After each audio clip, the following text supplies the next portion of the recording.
बिस्मिल्लाहिर्रहमानिर्रहीम। एक बुज़ुर्ग ने एक महफ़िल में अपनी बंद हथेली को सबकी तरफ करके दरियाफ़्त फरमाया, मेरे हाथ में क्या है? कुछ ने जवाब दिया, शायद आपके हाथ में हीरे जवाहरात हैं।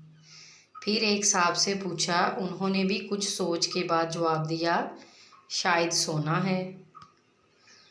फिर पूछने पर एक ही जवाब दिया कि आपके हाथ में अगर हीरे जवाहरात नहीं और सोना भी नहीं तो यकीनन चांदी या कोई कीमती चीज़ होगी। तब बुज़ुर्ग ने अपने हाथ को खोला तो उनके हाथ पर चंद कंकड़ियाँ थीं। सब हैरान रह गए। फरमाया, औरत की मिसाल इस बंद मुट्ठी की तरह है।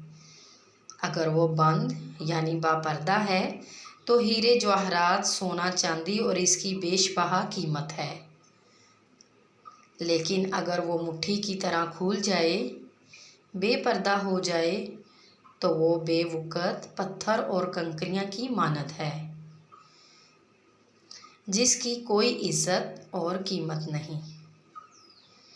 मज़ीद अच्छी सी वीडियोस के लिए हमारे चैनल को सब्सक्राइब करें, लाइक करें और शेयर करें। शुक्रिया।